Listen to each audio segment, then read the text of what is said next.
Warm Rotaract greetings, everybody. This is Rotaractor Mashika Jain, Community Service Director for the year 21-22. I welcome you all to the second episode of Inspiring IT's Talk with Khushie Nanavaty. So, Khushie Nanavaty is an 18-year-old teenager trying to spread positivity through her page on Instagram, Thriving Euphoria. The page the page spreads awareness about various learning disabilities and disorders. So we welcome you, Khushi. Thank you so much. So, beginning with the questions, when did you find out about your disabilities? Like, what age did you find out about them? Okay, so I was 15 when I found out that I have dyslexia and dyscalculia. So yeah, that's pretty much. But I kind of already knew that from the beginning that I had something, that there was something that was kind of stopping me from doing a few things. But yeah, I was 15 when I came to know that I had a learning disability. So, what are exactly learning disabilities? Just briefing about that. Okay. So a learning disability is basically an umbrella quote for dyslexia, dyscalculia, dyspraxia, and dysgraphia. So what I have is obviously dyslexia and dyscalculia. So I can just tell you a little more about it. So dyslexia is, normally people think that it's just about maybe writing wrong spelling, or kind of confusing the letters, which it is, and you can't read. Yes, it is, but it's also, what I kind of know is that it's also kind of verbal. So like a person with dyslexia kind of will have difficulty in even talking, so they'll get confused with similar words, or they'll confuse words. So that's what happens to me also. So yeah. And obviously dyscalculia is difficulty with math, so not understanding a few sums and having kind of difficulty understanding calculations, doing all of that. So that's also pretty hard for me. So yeah. Okay, so coming from a society, learning disabilities and disorders are not normalized. So, how Yeah. did you deal with them back then? Okay. So I mean, the thing is with me is, I accepted it when I was very young only, because I knew in second grade, I knew that I could not understand few words, or when the teacher was talking, I would be like, I don't know what she's saying. So I kind of accepted myself. So if you can accept what you have, it can't stop you from doing anything, and you will only normalize it. So if you keep talking about it, um, and doing all of that will just kind of normalize it. So yeah. So you have started a page, Thriving Euphoria, on Instagram. So what inspired you to do that? Okay. So during the lockdown, this kind of happened that, I wanted to kind of make my own page, and I wanted to start it to tell everyone and to share that, this is me. I have a learning disability, and I want to help other people that who have faced these difficulties, not only just a learning disability, but also about different disorders or just anything. And I think I have done that pretty well. And yeah, that kind of really inspired me, and I just wanted to tell my story to everyone, because I don't see anyone like talking about it, especially like our age. I don't think anyone really talks about having a learning disability or being very open about it. So I just wanted to start that, and I wanted to share my story with everyone else, and I want everyone else to kind of relate to what I go through too. So yeah. So when people they judge you differently, how do you deal with that? Okay. How do I deal with it? So right now, I don't think so. I kind of did this entire thing where I said that I have a learning disability in the lockdown. So I don't really think anyone judged me differently, but it does happen. Maybe it happens behind my back and I don't know about it, but not to my face or anything. And even if it does happen, I would obviously kind of tell them that this is me, and like I have accepted it, so I am completely okay with it. So yeah. And this doesn't really happen um to your face. No, I don't think anyone does that. But yeah, maybe it happens behind my back, but I don't know about it. So yeah.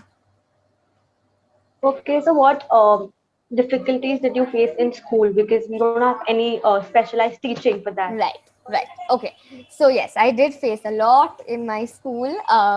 So I was actually bullied in my school, not just because I had a learning problem. It was just about other various reasons. But yes, so in ninth grade, everyone had to take 9 subjects, and I was the one who only took 6 subjects. So everyone was like, "Oh, she's taken 6 subjects." Obviously, this is not done to my face, but people would tell my friends about it, and then my friends would come and tell me. So they'll be like, "Oh, Khushi's taken 6 subjects, but she's yet scoring so badly. Like, this is unfair. When I want to take 6 subjects, people would do that." And obviously, I would feel bad. I would hate going to school every day. Uh, but I really couldn't do anything about it. So that was really hard for me. And so every day I just hated going to school, but then I kind of got through it. And then I shifted schools, and then that was really a blessing for me. So, yeah. So, in your entire journey, what was the most difficult part about it? Like it was Okay. very, very hard to overcome it. Okay. The most difficult part was not even accepting it or all of that. It was just putting myself out there. Like right now, I don't think, like, if you asked me this like a year ago, that would you be comfortable in talking to random strangers and doing this interview, I would say no. Like, I think I've become a little more confident. So just putting myself out there, making that account, talking about what difficulties I face, is was the most hardest part of my journey. So I think, yeah, it was just that for me. So, few things you would like to tell the people out there you learned at when you turned 18. Okay, when I turn 18. Okay, so first is obviously, as I've mentioned it a lot, acceptance. If you have something that you think is uh, a kind of like a problem or anything, or you can't accept it, like, or like, whether it's about your looks, about the way you think or anything, you have to tell people, this is me. Like, if you can't accept yourself, how can other people kind of understand you, right? So acceptance, obviously, big thing. Second is being grateful, being trying to kind of express gratitude, understanding even those little things you do. Those, I mean, it matters so much. Like having a phone, getting access to the internet, being able to kind of talk to different people. You have to be grateful for all of that, because many people don't get that opportunity, right? So just being grateful for those little things, and being kind. I think that's very important, and I kind of learned this when I was in school. um, in my previous school, because they treated me not that well. So I would not want anyone else to go through what I went through. So if I see someone kind of getting excluded or anything, I would go up to them and kind of talk to them, because I don't want to make them feel like how I felt, because it's not a very good feeling. So just being kind. And yeah, that's what I've learned. And also, um, it's okay to also be confused, like you don't know what you want, because I don't know what I want. I yet don't know. I'm 18 years old. I don't know what I want.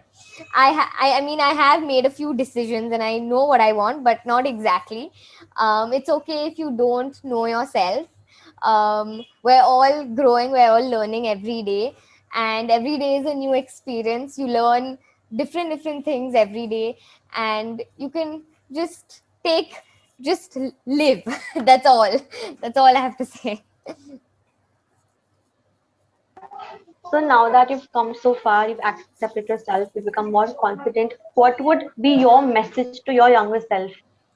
My message, okay, I would say that, okay, so when I was younger, I thought I was really incapable of doing many things, because I was in that environment, that because everyone was so like smart in that school, right? Everyone was smarter than me, better than me, in terms of everything. So I think I was very insecure at that time, and maybe it has yet affected me.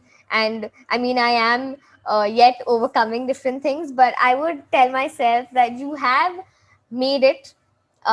You have uh, I would not be able to talk, as I said before, but I am able to. So you are smarter than you think. That's all I would say. And you are capable enough. sorry. Yeah, so that's what I would tell my younger self, and hopefully I do much better, and let's see what I do ahead. That's yeah. So it was really great interviewing you, and the positivity you spread and your cheerfulness and Thank everything. you. So it was an indeed great session with you. And before ending today's session, I would really express my gratitude towards you, because even after being sick, you still came and No, you no. coordinated. So thank you so much for joining in and giving us a precious time. And I just Thank hope you. the best for you in your future. Thank you And so you much. just keep on doing that. Thank you so Thank much. you. Thank you so much for having me. I'm so glad I could do this. Thank you.